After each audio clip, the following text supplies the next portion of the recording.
Pangalawa, share your testimonies with others. Alam mo ba na ang pinakamadali at epektibong paraan para makapagbahagi ka ng mabuting balita ay ang sabihin mo sa kanila ang iyong istorya o kwento kung paano ka binago ng Diyos. Bakit? Kasi hindi nila pwedeng sabihin mali ka o hindi tama yung kwentong sinasabi mo sa kanila. Bakit? Kasi sarili mong istorya iyon at yun ang nangyari talaga sa iyo. Kaya nga sa pagkakataon na ito ay gusto ko pakinggan natin yung testimony ng isa nating kapatid.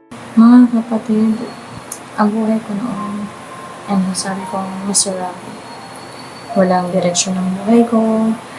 Ang aking puso ay nababalutan ng inggit, selos, galit, sama ng loob, at yung mga ginagawa ko, pagbabarkada, panay ang gala, walang oras mag-church, nakikipag-chismisan, minsan yung gulo, nasasangkot ako sa gulo, kaya wala, parang useless lang.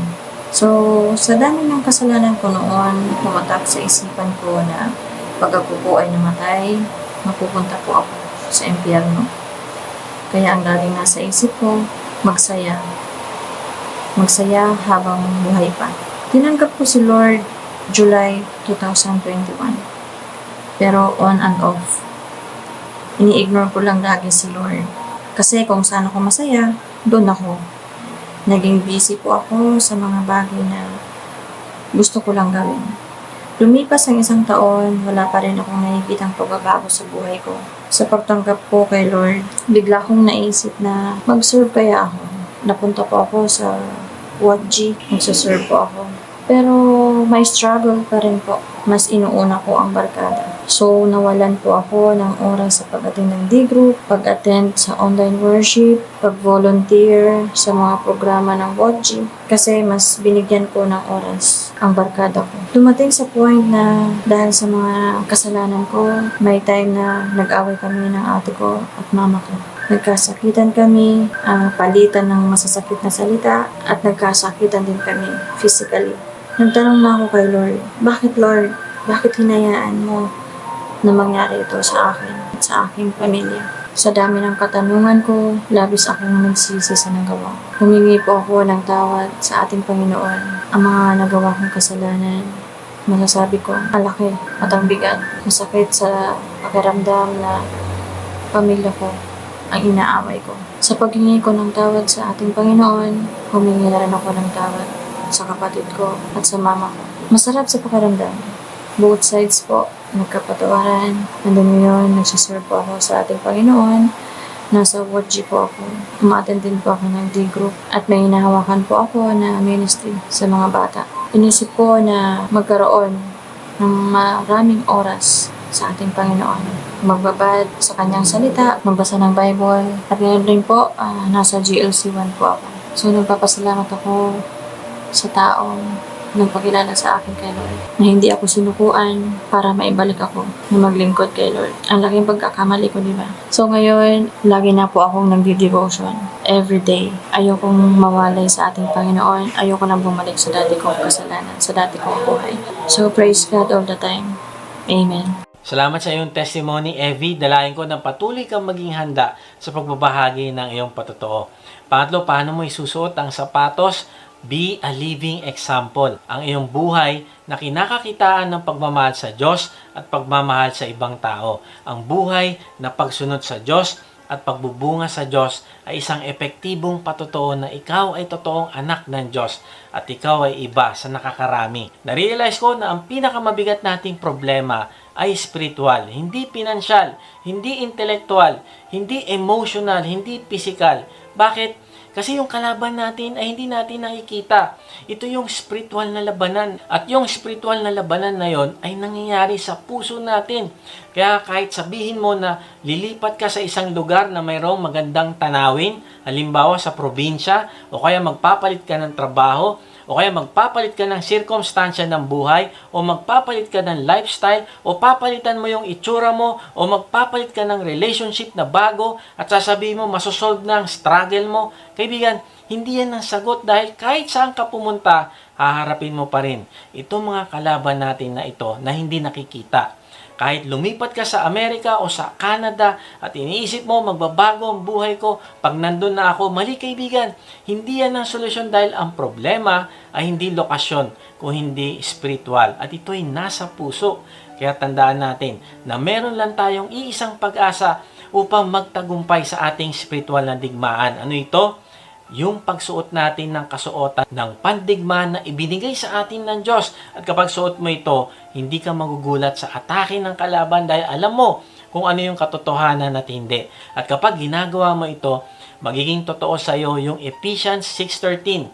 Therefore, put on every piece of God's armor so you will be able to resist the enemy in the time of evil. Then after the battle, you will still be standing firm. Ganda ng verse na ito dahil kapag isusuot mo ang kasuotang pandigma na bigay ng Diyos, ay magagapi mo ang kalaban at pagkatapos ng labanan, ikaw ay nakatayo pa rin. Imaginein mo, ang sabi dyan ay you will still be standing firm.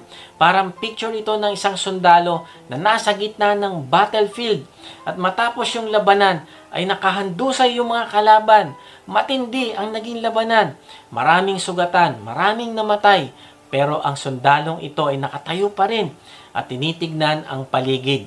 Basang-basa siya ng pawis, madumi, puno siya ng dugo, sobrang pagod. Naririnig niya yung mga iyakan ng mga sugatan. Pero siya ay nakatayo pa rin. Hindi siya ngumingiti dahil alam niya, babalik ulit ang kalaban kinabukasan. Pero ngayong gabi ay meron siyang kapayapaan.